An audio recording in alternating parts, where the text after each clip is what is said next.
سارے وظائف جو آپ کر سکتے ہیں وہ ضرور کریں.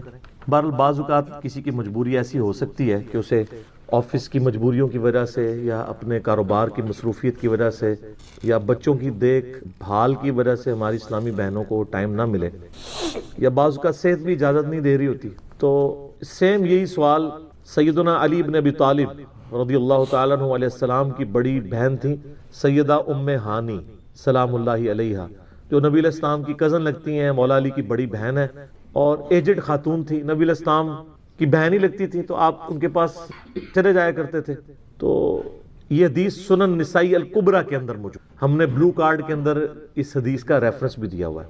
پہلے میں ان کارڈز کے بارے میں آپ کو بتا دوں، یہ 2 کارڈز ہمارے ہیں جو ہم نے شروع میں جن کارڈز کو پرنٹ کیا تھا، جو آپ ڈاک میں منگوا بھی سکتے ہیں.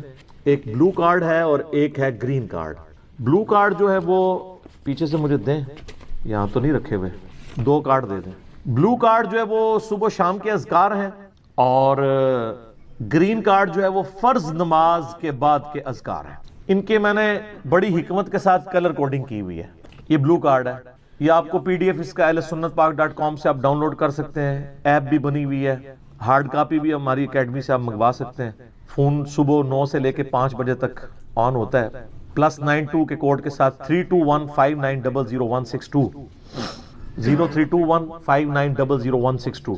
بلو کارڈ میں حکمت ہے. آپ بتا، بلو کارڈ دنیا کا ایک بلو کارڈ ہے، وہ ہے UK میں ورک پرمٹ کو بلو کارڈ کہتے ہیں. یہ آخرت کا بلو کارڈ ہے، صبح و شام کے سنت اذکار، اکثر بخاری مسلم سے. دوسرا کارڈ ہے یہ گرین کارڈ، آخرت کا. دنیا کا بھی گرین کارڈ ہوتا ہے، وہ تو سب کو ہی پتا ہے، امریکن نیشنلٹی. یہ آخرت کا گرین کارڈ، فرض نماز کے بعد سنت اذکار.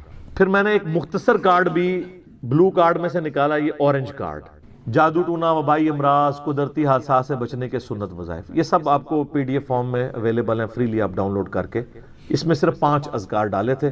جو بلو کارڈ پورا نہیں پڑھ سکتا کم از کم یہ پڑھ لے، تو اس کے لیے اس معاملے میں انشاءاللہ تعالی آسانی ہو جائے گی. تو یہ تینوں کارڈ جو ہے نا جی، کوشش تو کریں کہ یہ کارڈ روزانہ آپ لوگ پڑھیں، آپ کے لیے بینیفیشری ہوں گے انشاءاللہ تعالی.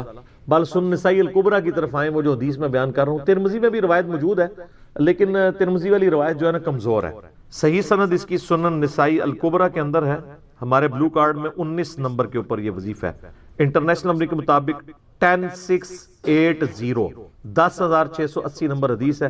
سیدہ ام ہانی کہتی ہیں یا رسول اللہ میں بوڑھی ہو گئی ہوں، لمبے وظیفے مجھ سے کوئی نہیں ہوتے، مجھے کوئی ایک وظیفہ ایسا بتا دیں جو میں کر لوں، میرے لیے کفایت کرے. سر جو وظیفہ پھر لیا ہے نا مولا علی کی بہن نے، وہ ایسا وظیفہ ہے کہ مجھے ابھی تک اتنا تگڑا اور کوئی وظیفہ نہیں احادیث میں نظر آیا جس کی اتنی فضیلت ہو.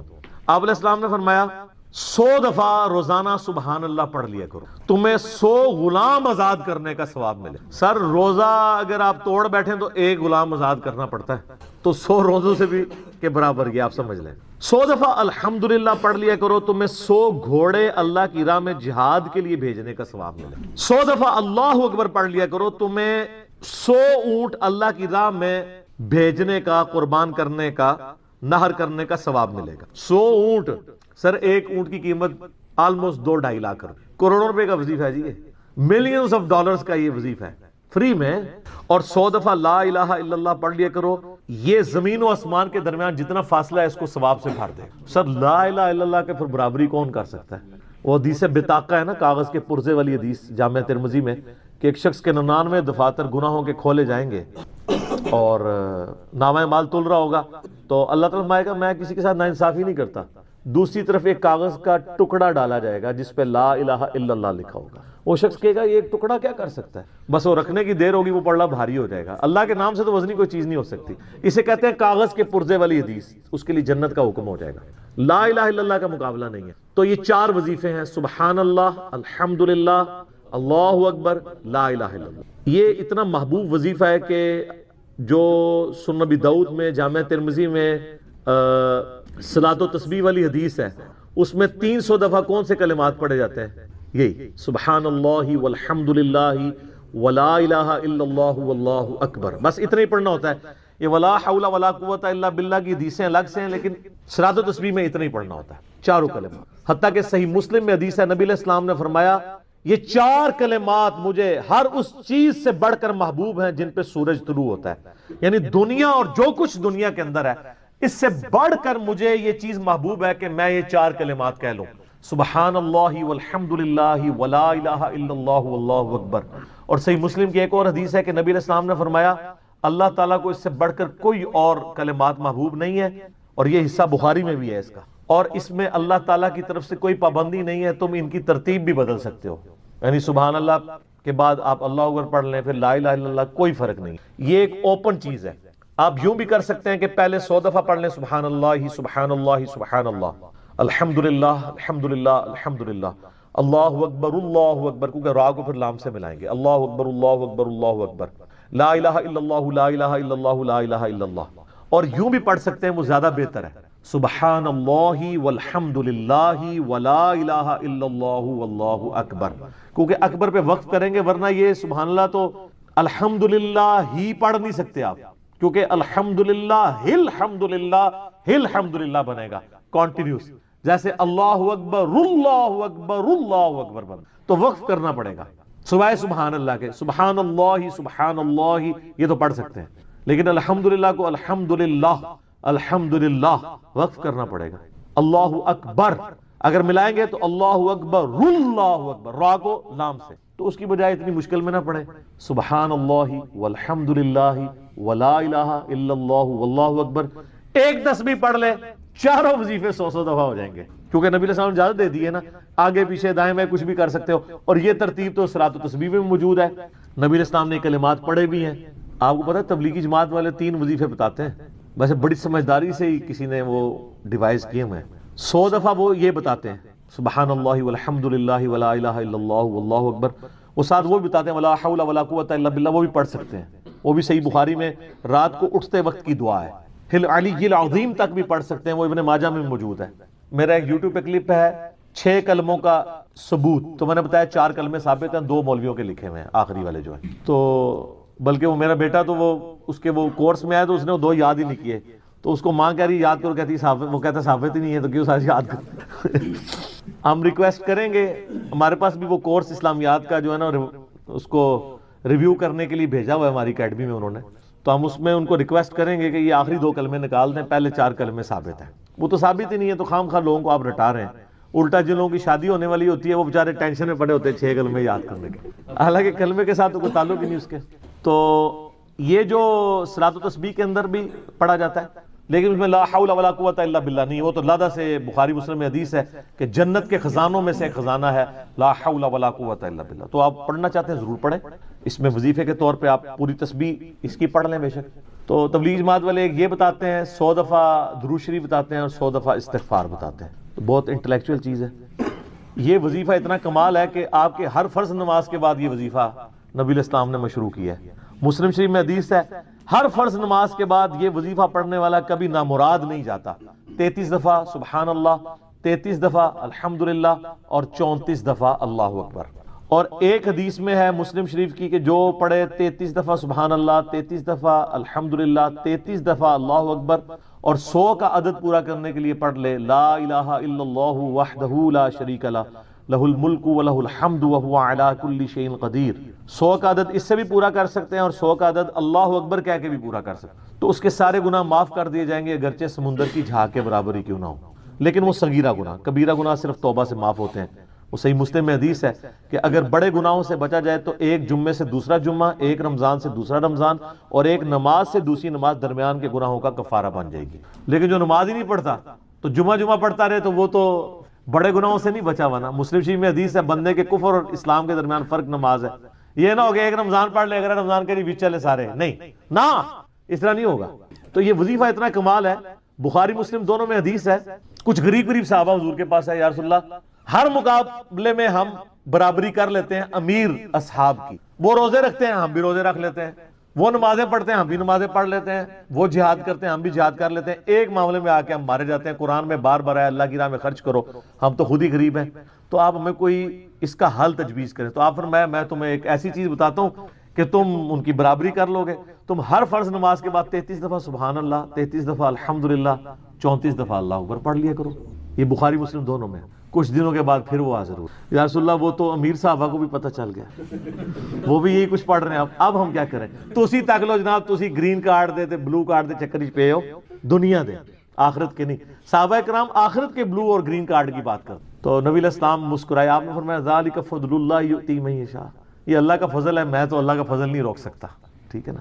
تو ظاہر ہے گیون سرکمسٹانسز اللہ کے دیے ہوئے ہیں, اس کے اندر آپ بیسٹ پرفارم کرنے کی کوشش کریں. اللہ کے فضل کو تو کوئی روک نہیں لگا سکتا نا. کوئی یہ نہیں کہہ سکتا کہ جی وہ یعنی تیرے ہوتے جنم لیا ہوتا کیوں نہیں ہوا, ہو سکتا ہے ابو جہل ہی ہوتا. تو جس حال میں اللہ نے رکھا ہے اسی کو آپ بہتر سمجھیں. تو اس طرح کی کئی احادیث ہیں جو ان وظیفوں کو سپورٹ. اچھا, مسلم شریف میں ایک حدیث میں یہ بھی آیا کہ 10 دفعہ سبحان اللہ, 10 دفعہ الحمدللہ اور 10 دفعہ اللہ اکبر. اگر کسی کے پاس ٹائم تھوڑا ہے نا تو فرض نماز کے بعد یہ بھی پڑھ سکتے, 10 دفعہ بھی وظیفہ یہ والا کیا جا سکتا. ایک بڑی رکت انگیز حدیث ہمارے یوسف بھائی نے اس پہ کلپ بھی بنایا ہے, صفین کی راتوں میں. بخاری مسلم دونوں میں حدیث ہے.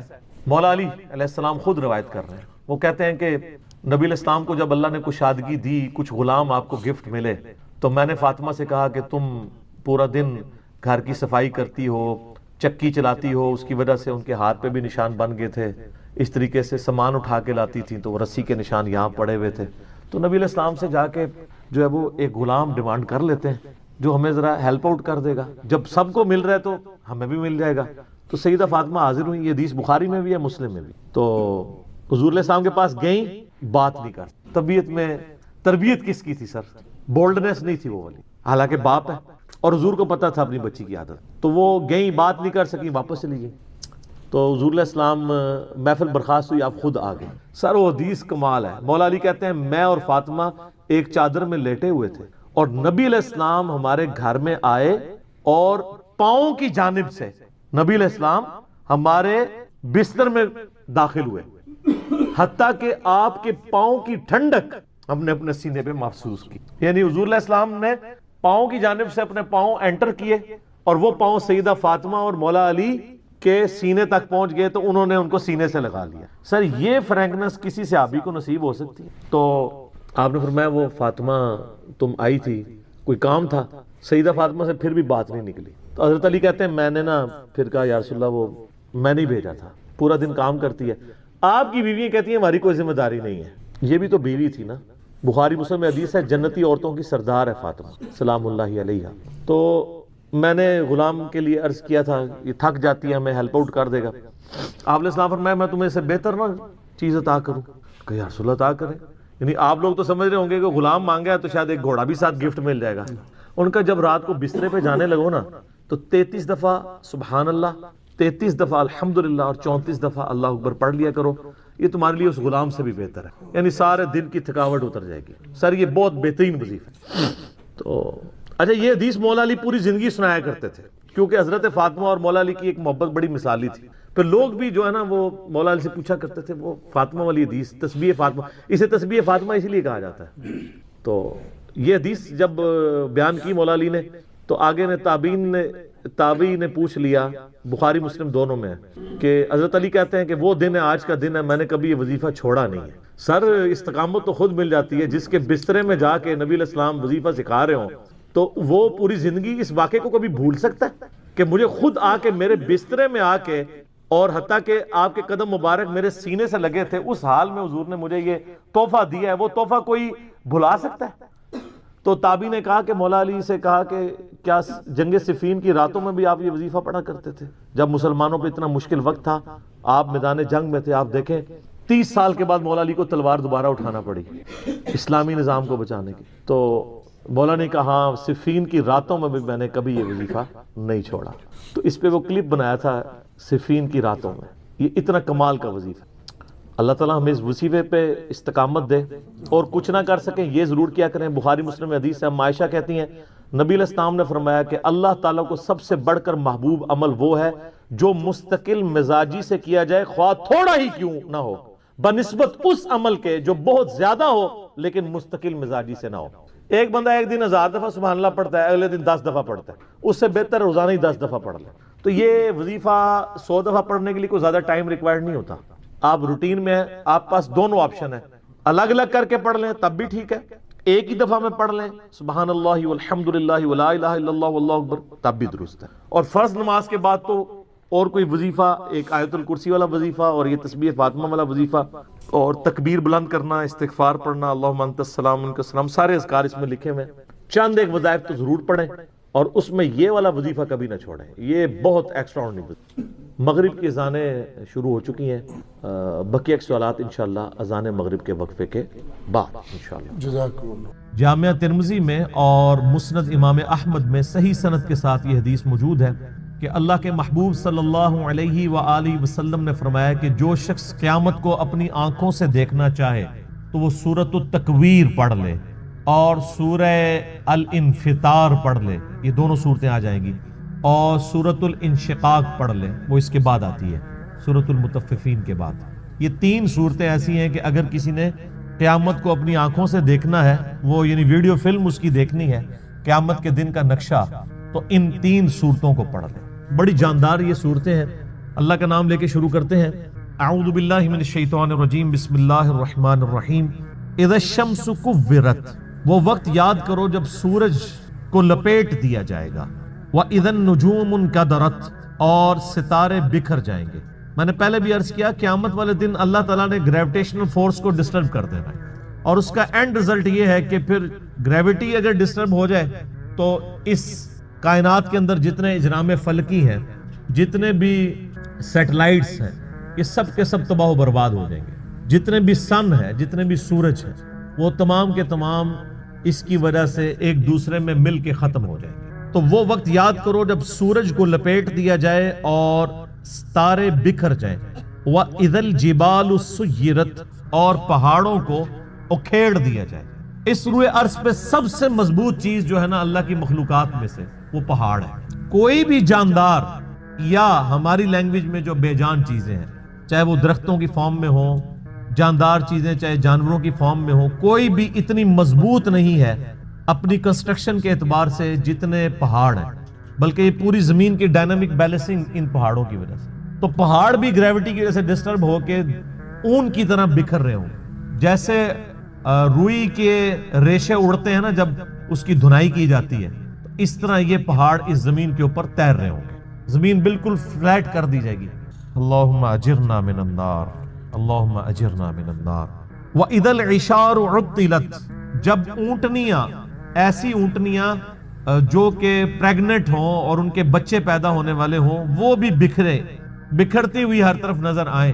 عرب کے لوگ اصل میں جو یہ اونٹنیاں تھی نا، جو پریگننٹ اونٹنیاں تھی، جس طرح آج کل ہمارے سب کانٹیننٹ کے معاشرے میں جب بھینس کا بچہ ہونے والا ہوتا ہے تو بڑی اس کو پروٹوکول سے، بڑی حفاظت سے اس کو رکھا جاتا ہے، کیونکہ آمدہ جتنی روزی ہے اسی سے وابستہ ہوتی ہے. تو عرب کے لوگوں میں اونٹ کی بڑی اہمیت تھی. اونٹ کے بغیر تو ان کی زندگی سمجھ لیں کسی بھی راستے پہ، سفر پہ گزر نہیں سکتی تھی، کیونکہ اونٹ کو اللہ نے ایسی کوالٹیز دی ہیں جو دنیا میں اور کسی جانور کے پاس نہیں ہے. 1 مہینے تک بغیر پانی پیے وہ سفر کر سکتے. یہ کوالٹی تو کسی بھی جاندار کی نہیں ہے، وہ سٹور کر لیتا ہے پانی اپنے اندر. تو جب اونٹنی جو ہے وہ پریگننٹ ہوتی تھی، حاملہ ہوتی تھی، تو وہ بڑی اس کی حفاظت رکھتے تھے کہ اب اولاد ہوگی اس کی تو ہم نے اس کو آگے لے کے چلنا ہے. تو عرب کے لوگوں کو اسی چیز کی طرف توجہ دلائے گی کہ جس اونٹنی کو تم بڑا ایسٹ سمجھتے ہو اپنی زندگی میں، وہ قیامت والے دن وہ پریگننٹ اونٹنیاں بھی گویا کہ اس طرح بکھر رہی ہوں گی، ان کا مالک بھی ان سے بے خبر ہوگا. اونٹنیاں کیا، سورہ الحج کے شروع میں آیا کہ جو ماں ہے وہ بھی اپنے بچے کو بھول جائے گی. ہر چیز، ہر انسان نشے کی حالت میں دکھائی دیتا ہوگا، حالانکہ وہ نشے میں نہیں ہوگا بلکہ اللہ کا عذاب شدید ہوگا. یہ سورۃ الحج کی شروع کی آیات ہے. میں نے سورۃ القیامہ میں بھی کور کی تھی، آج کراس ریفرنس کے طور پہ ان کو میں نے صرف کوٹ کر دیا، آپ خود پڑھ لیجئے گا. وَإِذَا الْوُحُوشُ حُشِرَتْ، جب سارے وحشی جانور بھی یکجا کر دیے جائیں گے. یعنی اللہ کا ایسا خوف ہوگا کہ وحشی جانور بھی سہمے میں ہوں گے. ورنہ آپ سوچ سکتے ہیں کہ بکری اور شیر ایک جگہ پہ جمع ہوں اور شیر بکریوں پہ حملہ آور نہ ہو. یہ دوسرے وحشی جانور بھی آپ کو دیکھیں کہ آپس میں لڑتے ہیں. شیر اور چیتوں کی لڑائی ہو جاتی ہے، مگرمچھ اور شیروں کی لڑائی ہو جاتی ہے. یہ سارے لڑنے والے جنگلی جانور بھی قیامت والے دن ایک جگہ جمع ہوں گے، لیکن لڑ رہے نہیں ہوں گے. وہ ایسا خوف کی کیفیت ہوگی کہ وہ بھی ڈر کے مارے سہمے میں کھڑے ہوں. انسانوں کی بھی کیا حالت ہونی ہے، تو وہ وحشی جانور بھی، کیونکہ قیامت دن ان کو بھی زندہ کیا جائے گا. صحیح مسلم میں حدیث ہے کہ قیامت والے دن اللہ تعالیٰ ایک سینگ والی بکری اور ایک بغیر سینگ والی بکری، جس نے دنیا میں آپس میں لڑائی کی اور سینگ والی بکری نے بغیر سینگ والی بکری کو سینگ مارا، تو اللہ تعالیٰ قیامت والے دن، صحیح مسلم کی حدیث ہے، دونوں کو زندہ کرے گا اور بغیر سینگ والی بکری کو سینگ دیے جائیں گے اور سینگ والی کے سینگ چھین لیے جائیں گے کہ آج تم اپنا بدلہ اتارو۔ بدلے کا دن ہے جی وہ، مالک یوم الدین، قیامت کا دن، بدلے کا دن۔ دنیا میں کسی بڑے سے بڑے بدماش کی بدماشی چل سکتی ہے، لیکن آخرت میں لمن الملک اليوم، آج کے دن کس کی بادشاہت ہے؟ للہ الواحد القہار، اس اکیلے اللہ کی جو سب پہ چھایا ہوا ہے۔ آپ دیکھیں یہ سورۃ المومن کی آیت ہے، اللہ نے قیامت کے دن اپنا نام ہی القہار رکھا ہوا ہے، سب پہ چھایا ہوا۔ تو اللہ تعالیٰ فرماتا ہے اس دن وحشی جانور بھی سہمے میں کھڑے ہوں گے ایک جگہ۔ وَإِذَا الْبِحَارُ سُجِّرَتْ، جب سمندر بھڑکا دیے جائیں گے۔ وَإِذَا دَكَّتِ الْأَرْضُ دَكًّا دَكًّا، آگے جا کے آئے گا نا، زمین کو کوٹ کوٹ کے برابر کر دیا جائے گا، یہ زمین کو فلیٹ کر دیا جائے گا، سارے پہاڑ، اونچی نیچی چیزیں سب ختم کر دی جائے گی۔ تو ظاہر ہے اس کا اینڈ رزلٹ یہی نکلنا ہے کہ زمین کے اندر جو لاوا ہے وہ باہر آ جائے گا یا ایٹ لیسٹ اوپر آ جائے گا۔ تو یہ جو سمندر ہیں، آپ کو پتا ہے سمندروں کے نیچے بھی آتش فشاں ہیں، بعض اوقات سمندروں کے اندر آتش فشاں پھٹتے ہیں تو ایک نئے نئے جزیرے بھی نمودار ہو جاتے ہیں۔ اکثر ٹی وی پہ خبر بھی آتی ہے کہ فلاں سمندر میں، پیسیفک اوشن میں یا اٹلانٹک کے اندر ایک نیا جزیرہ نمودار ہوا ہے۔ وہ جزیرہ کیسے اوپر آتا ہے؟ نیچے وہ آتش فشاں جو ہے وہ اگلتا رہتا ہے، لاوا، وہ سمندر کے پانی میں ٹھنڈا ہوتا رہتا ہے، وہ لاوا جمع ہو کے پورے کا پورا ایک نیا آئر لینڈ بن جاتا ہے۔ اور وہ آتش فشاں اتنے طاقتور ہیں کہ ان کی وجہ سے بعض اوقات جب پانی کے اندر ابال پیدا ہوتا ہے، جیسا کہ آپ کسی پانی کے برتن میں کوئی پتھر پھینکیں تو اس میں سے لہریں جنریٹ ہوتی ہیں نا، تو اسی طریقے سے سمندر کے اندر جب آتش فشاں پھٹتے ہیں نا تو اس کے جو بڑا بڑا لاوا نکلتا ہے وہ بڑے بڑے پتھروں کی فارم میں بن جاتا ہے، لیکن اس کی وجہ سے زمین کے اس لاوے کی وجہ سے سمندر کے اندر ویوز پیدا ہوتی ہیں، جیسا کہ باہر سے پتھر مارنے کی وجہ سے ہوتی ہیں، چاہے باہر سے پتھر مارا جائے چاہے اندر سے پتھر ہو، تو وہ ایک دفعہ ویوز تو نکلیں گی، اور وہی ویوز ہیں جو سونامی کی شکل میں۔ اور آپ جا کے ذرا یوٹیوب پہ ویڈیوز دیکھ لیں، ایک ایک سونامی آتا ہے تو لاکھوں لوگوں کی زندگی اور کروڑوں کی اور اربوں ڈالرز کی جو کنسٹرکشنز ہیں ان کو ختم کر دیتا ہے۔ تو قیامت والے دن بھی یہی ہونا ہے کہ وہ لاوا جب اگلا جائے گا تو یہ جو بڑے بڑے سمندر ہیں یہ سمجھیں کہ دیگیں بن جائیں گی، جیسے دیگ آپ آگ کے اوپر چڑھا دیں۔ اب یہ سارے سمندروں کے نیچے جب یہ آگ سلگ رہی ہوگی تو وہ نقشہ وَإِذَا الْبِحَارُ سُجِّرَتْ، جب سمندر بھڑکا دیے جائیں گے۔ ظاہر ہے سمندر کے اندر آگ لگ جائے گی، کیسے؟ سمندروں کے نیچے وہ آتش فشاں کی دیگیں ہوں گی تو یہ سمندر کے پانی بھی گرمائش کی وجہ سے ابل رہے ہوں گے۔ اللہم اجرنا من النار۔ سر انسان کی جائے پناہ کیا ہوگی پھر؟ تو خوش نصیب تو وہ لوگ ہیں جن کو اللہ کے عرش کا سایہ نصیب ہوگا۔ بخاری و مسلم میں حدیث ہے کہ قیامت والے دن اللہ کے سائے کے سوا، یعنی اس کے عرش کے سائے کے سوا اور کوئی سایہ نہیں ہوگا، اور 7 طرح کے لوگ اس کے عرش کے سائے کے نیچے ہوں گے۔ ان میں سے ایک شخص وہ ہے جس نے جوانی میں توبہ کر، در جوانی توبہ کردن شیوائے پیغمبری، یہ پیغمبروں کا طریقہ ہے جوانی میں توبہ کر۔ بوڑھا ہو کے تو شیر بھی شکار کرنا چھوڑ دیتا ہے۔ لن تنالوا البر حتى تنفقوا مما تحبون، تم کبھی بھی نیکی کا اعلیٰ درجہ حاصل نہیں کر سکتے جب تک کہ اپنی پسندیدہ چیز اپنے رب کو نہ دے دو۔ انسان کی زندگی میں سب سے پسندیدہ چیز اس کی جوانی ہے، جو جوانی اپنے رب کو دے دے تو ظاہر ہے وہ پھر اس چیز کا حقدار ہے کہ اسے اللہ کے عرش کا سایہ نصیب ہو۔ اس کے علاوہ بھی اور لوگ ہیں، اگر آپ نے وہ حدیث ڈیٹیل سے پڑھنی ہے تو وہ حدیث بخاری مسلم دونوں میں ہے۔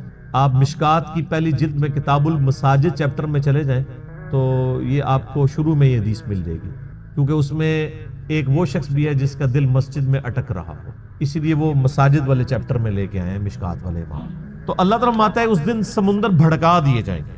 وَإِذَا النُّفُوسُ زُوِّجَتْ، اور جب جانوں کو جوڑ دیا جائے گا، یعنی مطلب روح اور جسم کا تعلق قائم کر کے مردوں کو قبروں سے نکال دیا جائے۔ وَإِذَا الْمَوْعُودَةُ سُئِلَتْ، اور جب کہ اس زندہ بچی سے پوچھا جائے گا جسے زندہ دفنا دیا تھا اس کے ماں باپ۔ آپ کو پتا ہے عرب کے لوگ بچی کی پیدائش سے وہ نفرت کرتے تھے، اور آج تک یعنی ہمارے سب کانٹیننٹ کے معاشرے میں وہ فرسودہ نظریات چل رہے ہیں، حتیٰ کہ مسلمانوں کے ہاں بھی چلتے ہیں، ہندوؤں کے ہاں تو بہت زیادہ ہے۔ 8 سے 15 سال پہلے کی آلموسٹ رپورٹ ہے BBC کی کہ انڈیا کے اندر روزانہ 3000 بچیاں پریگنینسی کے دوران مار دی جاتی تھی، 3000 روزانہ۔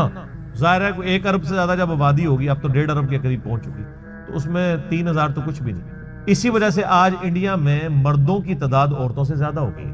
3000 بچے آج بھی وہی چیزیں چل رہی ہیں. اور ہمارے بھی سب کانٹیننٹ کے معاشرے میں, آپ پنجاب کے معاشرے میں تو بالخصوص دیکھ لیں کہ بچی کی پیدائش کو ایک نٹوریس چیز سمجھا جاتا ہے, ماں کے حق میں بھی اور اولاد کے یعنی اعتبار سے باپ کے حق میں. اور وہ ساسیں جو خود فیمیل جینڈر سے تعلق رکھتی ہیں وہ اپنے پوتی کے پیدا ہونے کے اوپر ناخوش ہو رہی ہوتی ہیں, حالانکہ انہوں نے نہیں سوچا کہ کیا وہ خود مرد تھی.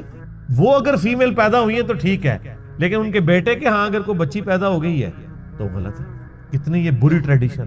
یہ علیحدہ بات ہے کہ بعد میں جب وہ بچے بڑے ہوتے ہیں تو بچوں کی وجہ سے اولاد کا جو بچوں والا جینڈر ہے اس کی پورشن کی وجہ سے ماں باپ جو ہے ذلیل ہو رہے ہوتے ہیں اور بچیوں کی وجہ سے وہ سکھی ہوتے ہیں. یہ علیحدہ بات ہے, زیادہ تر ہم نے یہی دیکھا ہے. تو اللہ تعالیٰ فرماتا ہے قیامت دن اس بچی کو زندہ کر کے اللہ تعالیٰ اس سے پوچھے گا بِأَيِّ ذَنبٍ قُتِلَتْ, تجھے کس گناہ کے سبب قتل کیا گیا تھا. کتنی لطیف گفتگو ہے کہ قتل کرنے والے سے نہیں پوچھا جا رہا بلکہ بچی سے پوچھا جائے گا کہ معصوم بچی آج تیرا دن ہے, تو بول کہ کس جرم کی پاداش میں تجھے قتل کیا تھا تیرے ماں باپ نے.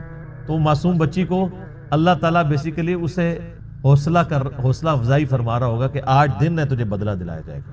کتنے صحابہ تھے جنہوں نے یعنی ایمان لانے سے پہلے کفر کی حالت میں اس طرح کے جرائم کیے ہوئے, اور اللہ تبارک و تعالیٰ نے اسلام لانے کے سبب ان کی ان گناہوں کو معاف کیا. کئی ایک واقعات ہیں جو آپ سنتے رہتے ہیں. بہرحال یہ بہت بڑا جرم ہے. آج بھی یہ بات ماڈرن دور میں جو اس سے ریلیٹڈ چیز ہے جس کو ڈسکس کرنے کی ضرورت ہے. نیٹ کے اوپر آپ کو شعر و شاعری کی فارم میں بھی ایسی نظمیں ملیں گی سیدنا داہیہ قلبی رضی اللہ تعالیٰ عنہ کے بارے میں کہ ان کی ایک چھوٹی سی بچی تھی جو انہوں نے دفنا دی تھی, اور جب وہ اسلام قبول کرنے کے لیے آئے تو انہوں نے پورا بڑا رکت انگیز واقعہ ہے, وہ انسان بیان بھی نہیں کر سکتا. تو وہ بیان کر کے کہا یا رسول اللہ مجھے کیا یہ میرا گناہ بھی معاف ہو جائے گا؟ تو اللہ نے فرمایا, اللہ کے نبی علیہ السلام نے فرمایا کہ اسلام پچھلے سارے گناہوں کو معاف کر دیتا ہے. بہرحال آج کے دور کے اعتبار سے اس میں عبرت یہ ہے کہ اللہ کا شکر ہے اسلام کی برکت سے لوگ کم از کم بچیوں کو دفناتے تو نہیں ہیں, لیکن پریگنینسی کے دوران ضائع کرانا بھی کسی نہ کسی درجے میں اسی جرم کے اندر فال کرتا ہے.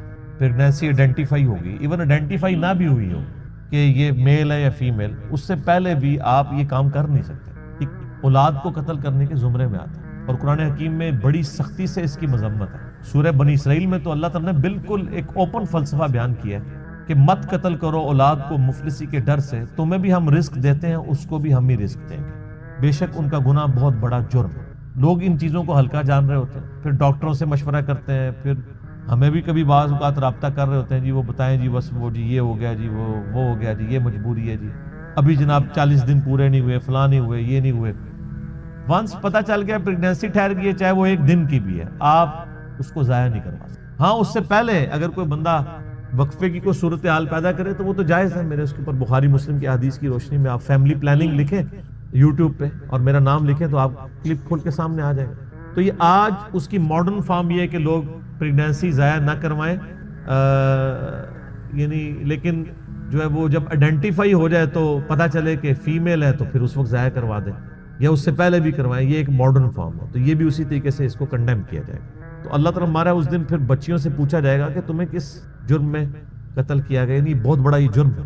ابھی کچھ عرصہ پہلے انہوں نے مکے سے وہ آلموسٹ ابھی بھی وہ قبرستان پہاڑی کے اوپر میں نے وہ دیکھا ہوا ہے, قبرستان مکے کے اندر موجود ہے جہاں پہ وہ بچیوں کو زندہ درگور کیا کرتے ہیں. اب چونکہ مسجد حرام کی توسیع ہو چکی ہے لہٰذا وہ تقریباً آلموسٹ مسجد حرام کے قریب ہی, اگر آپ وہ باب الفاد والی سائڈ سے باہر نکلیں تو وہ پہاڑی پہ وہ اس قبرستان کی باقیات موجود ہیں جو انہوں نے مخصوص کیا ہوا تھا جہاں پہ بچیوں کو زندہ دفن کیا گیا. آپ دیکھیں آج یعنی اسلام کے اوپر اعتراض کیا جاتا ہے کہ جی اسلام بیسک ہیومن رائٹس کو اور عورتوں کے حقوق کو جو ہے وہ دباتا ہے, حالانکہ یہ کتنا بڑا ثبوت ہے کہ ہیومینٹی کو اس بڑی لعنت سے نجات ہی اسلام نے دلائی ہے. آج بھی آپ دیکھ لیں جو اسلام نے عورتوں کو عزت دی ہے کسی اور معاشرے نے نہیں دی. اس لیے آپ دیکھیں جب غیر مسلم عورتیں مسلمان ہوتی ہیں آپ ان کے انٹرویو سنیں تو وہ آپ کو پتہ ہے اس وقت جو غیر مسلم مسلمان ہو رہے ہیں نا ان میں 67% عورتیں ہیں اور 33% جو ہیں وہ مرد ہیں. عورتیں کہتی ہیں ہم سیکیور فیل کر رہی ہیں, ہمیں تو اسلام میں آ کے پتہ چلا ہے کہ عورت کی عزت ہی اسلام میں. وہاں گورے تو مطلب جو گوروں کے ملک میں تو گوریاں تو ترس جاتی ہیں کہ ان کو کوئی مخلص خاوند ملے, اور یہاں پہ مل جاتے ہیں اسلام کی وجہ سے. خاوند کیا غلام مل جاتے ہیں. کتنی عزت ہے. اور عورتیں جس طرح بوڑھی ہوتی ہیں ان کی عزت میں اضافہ ہوتا ہے، عورتیں سٹرانگ ہوتی جاتی ہیں اور مرد کمزور ہوتا جاتا ہے، اور جب ماں بن جاتی ہے تو آپ دیکھ لیں ہمارے سب کانٹیننٹ کے معاشرے میں کتنی عزت ہے۔ چند ایک مثالیں آپ ایک نوٹوریس دیں گے، اوورال تو ایک ورتھ ہے نا۔ اسی لیے یعنی جو غیر مسلم عورتیں مسلمان ہوتی ہیں وہ اسی چیزوں کو اپریشیٹ کرتی ہیں۔ آپ مسلمان عورت کو پوری زندگی اس پہ قائل کرتے ہیں کہ وہ نقاب کرے، اور غیر مسلم عورت مسلمان ہوتے ہی حجاب شروع کر دیتی ہے، اور آپ ان کے انٹرویو سنیں، وہ آپ کو خود بی بی سی انٹرویو کر چکی ہے ان سے، سی این این پہ آئے ہوئے ہیں، وہ کہتا ہے انہوں نے ڈیفینڈ کیا پورا نقاب کر کے عورتیں بیٹھی ہیں، اور کوئی جاہل عورتیں نہیں، پڑھی لکھی عورتیں، بلکہ آپ یوٹیوب پہ ایک ڈیبیٹ ہے، غالباً ایک فرانس میں ایک میکینیکل انجینئر تھی، وہ عورت جو مسلمان ہوئی اس نے پورا کالا نقاب اور پورا برقع کیا ہوا، اور دوسری طرف انہوں نے ایک مسلمان ملک کی ایک بال کھول کے مسلمان عورت بٹھائی ہوئی تھی، اور ڈیبیٹ یہ ہو رہی تھی کہ برقع ضروری ہے کہ نہیں۔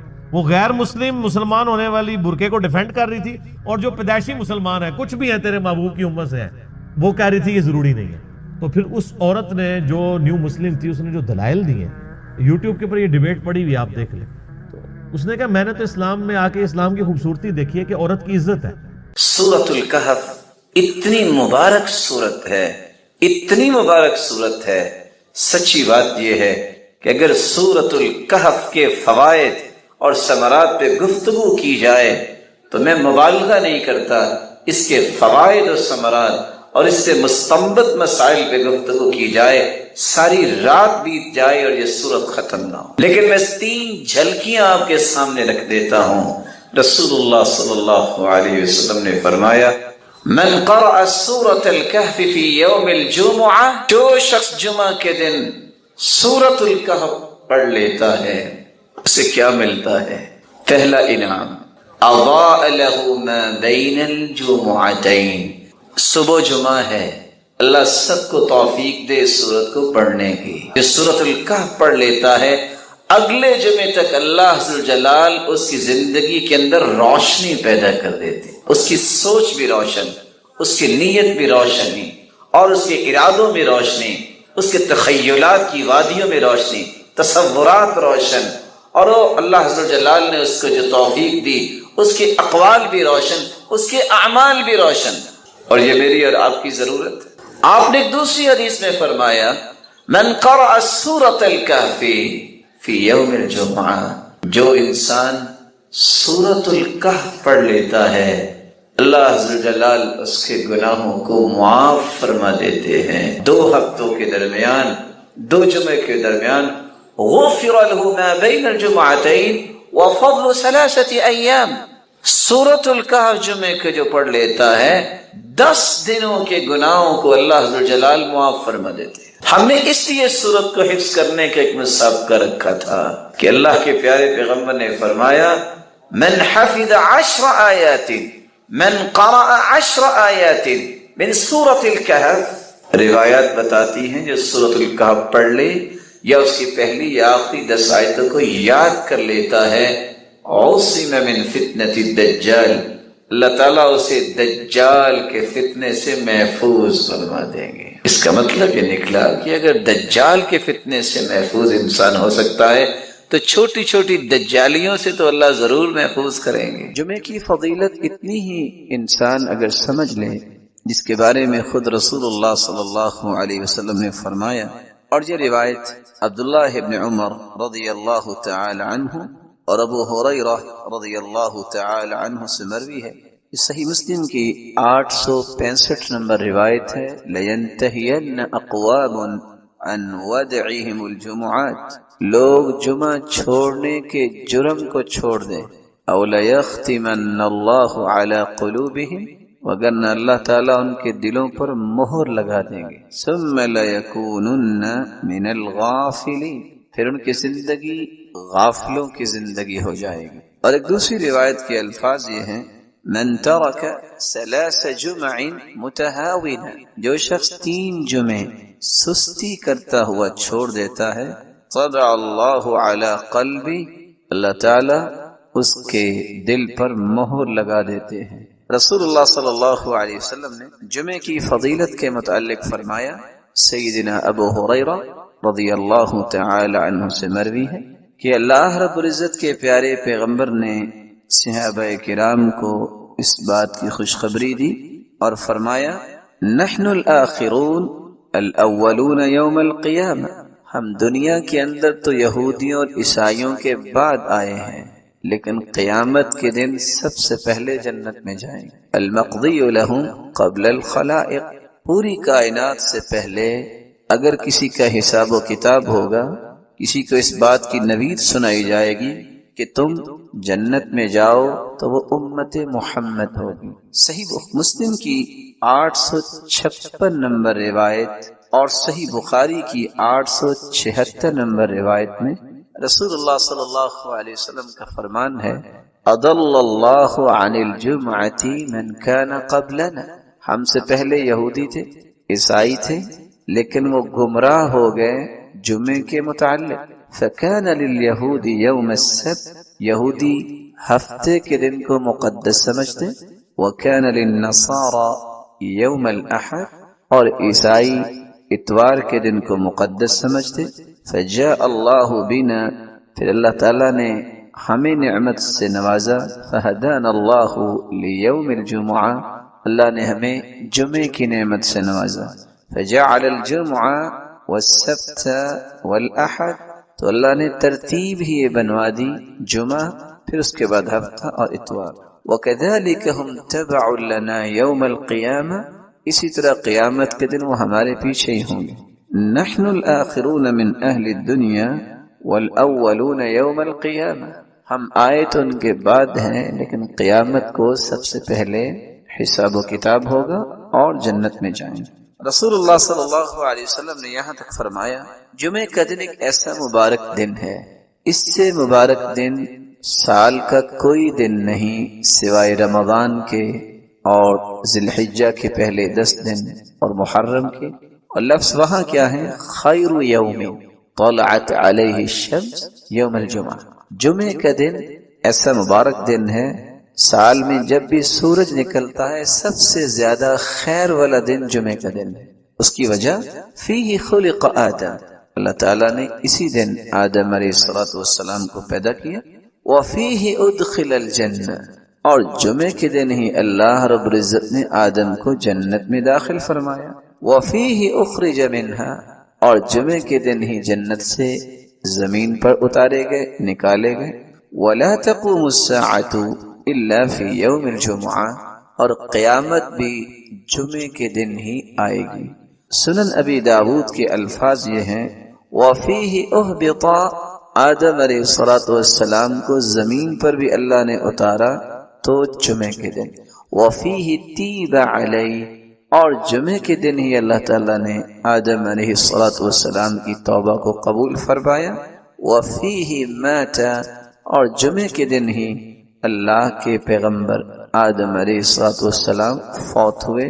وفیہ تقوم الساعہ، اور جمعے کے دن ہی قیامت قائم ہوگی۔ اور ساتھ یہ فرمایا وفیہ ساعۃ لا یصادفها عبد مسلم وهو یصلی یسأل اللہ حاجتہ الا اعطا، اس دن ایک ایسی مبارک گھڑی ہے، اس مبارک گھڑی میں جو بھی دعا کی جائے اللہ تعالیٰ اس دعا کو رد نہیں کرتا۔ رسول اللہ صلی اللہ علیہ وسلم نے یہاں تک فرمایا، اور یہ سنن ابن ماجہ کی روایت ہے 1084 نمبر، کہ دنوں میں سرتاج دن، سید دن جمعے کا دن ہے۔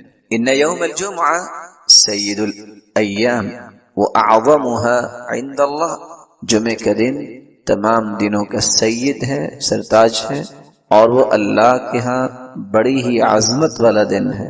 وَهُوَ أَعْظَمُ عِنْدَ اللَّهِ مِنْ يَوْمِ الْأَضْحَى وَيَوْمِ الْفِطْرِ، بلکہ فرمایا کہ عید الفطر اور عید الاضحیٰ سے بھی زیادہ عظمت والا دن۔ فیہ 5 خصال، اس میں 5 ایسی خصلتیں ہیں۔ خلق اللہ فیہ آدم، اس دن اللہ تعالیٰ نے آدم کو پیدا کیا۔ وَأُهْبِطَ فِيهِ آدَمَ إِلَى الْأَرْضِ، اور اسی دن اللہ نے زمین کی طرف آدم کو اتارا۔ وَفِيهِ تَوَفَّى اللَّهُ آدَمَ، اور اسی دن اللہ تعالیٰ نے آدم کی روح قبض کی۔ وَفِيهِ سَاعَةٌ لَا يَسْأَلُ اللَّهَ فِيهَا الْعَبْدُ شَيْئًا إِلَّا أَعْطَاهُ مَا لَمْ يَسْأَلْ حَرَامًا، چوتھی خصلت جمعے کے دن کی یہ ہے کہ ایک ایسی مبارک گھڑی ہے جو بھی انسان اللہ سے طلب کرے اللہ رب العزت اسے عطا کر دیتے ہیں۔ وَفِيهِ تَقُومُ السَّاعَةُ، اور پانچویں خصلت اسی دن قیامت قائم ہوگی۔ مَا مِن مَلَكٍ مُقَرَّبٍ وَلَا سَمَاءٌ وَلَا أَرْضٌ وَلَا رِيَاحٌ وَلَا جِبَالٌ وَلَا بَحْرٌ إِلَّا وَهُنَّ يَشْفِقْنَ مِنْ يَوْمِ الْجُمْعَةِ، فرشتے، آسمان اور زمین، ہوائیں اور پہاڑ اور سمندر اس دن سے خوف کھاتے ہیں کہ اس دن قیامت قائم ہوگی۔ رسول اللہ صلی اللہ علیہ وسلم نے جہاں اس کو دنوں کا سرتاج کہا، وہاں یہ لفظ بھی صحابہ کرام کو بیان کیے، ان من افضل ایامکم یوم الجمعہ، یہ افضل ترین دن ہے۔ بقیہ چیزوں کو بیان کرتے ہوئے آپ نے یہ بھی فرمایا فَأَكْثِرُوا عَلَيَّ مِنَ الصَّلَاةِ فِيهِ، جمعے کے دن تم کثرت سے درود پڑھا کرو، فَإِنَّ صَلَاتَكُمْ مَعْرُوضَةٌ عَلَيَّ، کیونکہ تمہارا سلام مجھے پہنچایا جائے گا۔ رسول اللہ صلی اللہ علیہ وسلم کے صحابہ نے سوال کر دیا کہ ہم اگر درود پڑھیں گے تو آپ کے پاس کیسے پہنچے گا؟ تو جواب دیا ان اللہ حرم علی الارض ان تأکل اجساد الانبیاء، اللہ تعالیٰ نے زمین پر حرام کر دیا ہے کہ وہ انبیاء کے جسد مبارک کو نقصان پہنچائے یا کھائے، تو تمہیں ثواب اور اجر سے نوازا جائے گا۔ اور یہ روایت سنن ابی داود کی 1047 نمبر اور سنن النسائی کی 1373 نمبر اور سنن ابن ماجہ کی 1082 نمبر۔ رسول اللہ صلی اللہ علیہ وسلم نے فرمایا جمعے کا دن تھا تو جبریل امین تشریف فرما ہوئے، اور جبریل امین نے اپنی ہتھیلی پہ ایک سفید شیشے کی طرح ایک چیز مجھے دکھائی، فی وسطها کالنکتۃ السوداء، جس کے درمیان ایک کالا نشان تھا۔ فقال ما هذه یا جبریل، میں نے سوال کیا جبریل یہ کیا؟ قال هذه الجمعہ یعرضها علیک ربک لتکون لک عیدا، یہ تیرے رب کی طرف سے تحفہ ہے، جمعے کا دن ہے اور آپ کے لیے اللہ نے اس کو عید بنایا ہے، وَلِقَوْمِكَ مِن بَعْدِكَ، اور آپ کی قوم کے لیے بھی عید ہے۔ اور ایک دوسری روایت کے الفاظ یہ روایت طبرانی کی روایت ہے، اور شیخ البانی رحمۃ اللہ علیہ صحیح الترغیب والترہیب میں اس کو صحیح کہہ رہے ہیں۔ آپ کے زبان اقدس سے یہ الفاظ بھی نکلے ان هذا اليوم جعلہ اللہ عیدا للمسلمین، اللہ تعالیٰ نے جمعے کے دن کو مسلمانوں کے لیے عید کا دن بنایا ہے۔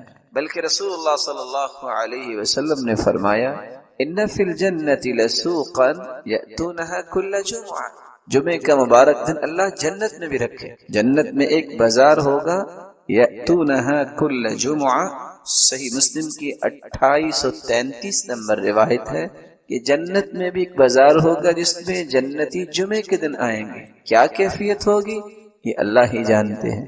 اور اگر اس کو دوسرے لفظوں میں آپ کہہ سکیں کہ جنت میں بھی اللہ تعالیٰ جمعہ بازار جنتیوں کی خواہشوں کو پورا کرنے کے لیے لگوائیں گے، فتحب ريح الشمال، شمال کی طرف سے ہوا آئے گی، فتحسو فی وجوہہم وثیابہم، جو جنتیوں کے لباس اور ان کے چہروں پہ پڑے گی، فیزدادون حسنا وجمالا، تو اللہ کی طرف سے اس گرد پڑنے سے جو گرد نہیں ہوگی، اس مٹی کی وجہ سے ان کے حسن میں اضافہ ہوگا، فیرجعون الی اہلیہم، جب وہ گھروں کو واپس پلٹ کے آئیں گے، وقد ازدادوا حسنا وجمالا، تو گھروں والے بھی اس سے زیادہ خوبصورت ہو چکے ہوں گے، فیقول لهم اہلوہم، تو وہ کہیں گے گھروں والے واللہ لقد ازددتم بعدنا حسنا وجمالا، اللہ کی قسم تم تو ہمارے بعد اور زیادہ حسن میں ہو گئے ہو، فیقولون، تو وہ جواب دیں گے وانتم واللہ لقد ازددتم بعدنا حسنا وجمالا، اللہ کی قسم ہم تو ہوئے آپ بھی اللہ کی رحمت سے حسن و جمال میں اور زیادہ ہو گئے۔ رسول اللہ صلی اللہ علیہ وسلم ان فضیلتوں کے ساتھ ہمیں دو حکم دیے ہیں۔ پہلا حکم کہ جمعے کے دن کثرت سے درود پڑھا جائے، دوسرا حکم اس میں ایک ایسی مبارک گھڑی ہے جو بھی دعا کی جائے وہ دعا رد نہیں ہوتی۔ وہ کون سی گھڑی ہے، وہ کون سا وقت ہے جب دعا کی جائے تو دعا رد نہیں ہوتی؟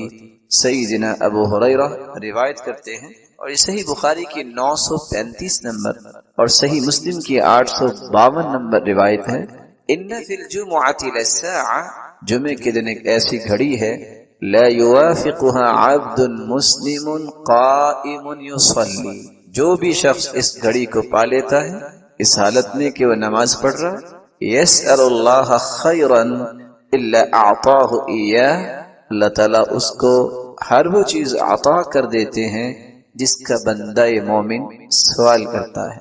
اور ایک روایت میں آتا ہے وہی الساعۃ خفیفہ، یہ بہت تھوڑا سا وقت ہوتا ہے۔ علماء نے اس وقت کے متعلق دو روایتوں سے استدلال لیا ہے۔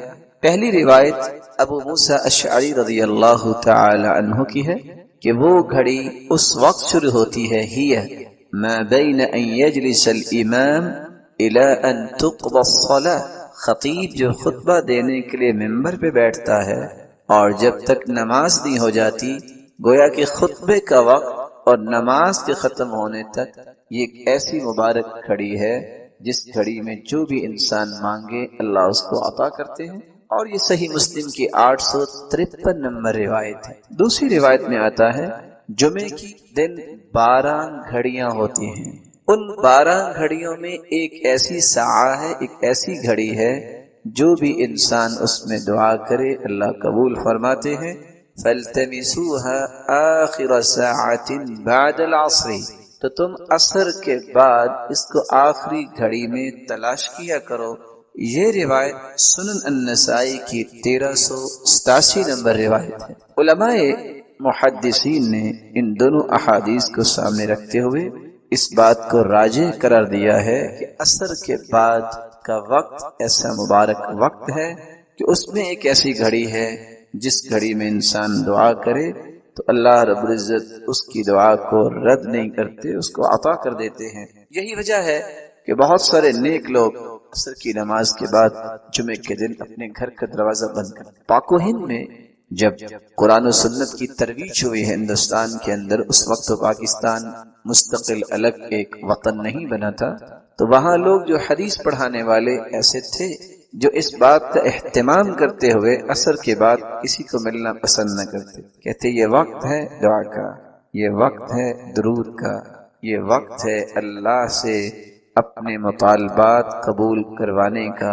وہ بیٹھ کے دعا کرتے اور قرآن مجید کی تلاوت کرتے اور رسول اللہ صلی اللہ علیہ وسلم کی ذات اقدس پر درود بھیجتے۔ اللہ کے رسول نے فرمایا تھا کثرت سے درود پڑھو، فإن صلاة أمتي تعرض علي في كل يوم جمعة، کیونکہ جمعے کے دن مجھ پہ میری امت کے درود پیش کیے جاتے ہیں۔ فمن كان أكثرهم علي صلاة كان أقربهم مني منزلة، جو کثرت سے جتنا زیادہ درود پڑھتا ہے قیامت کے دن وہ میرا امتی اتنا ہی سب سے میرے قریب ہو۔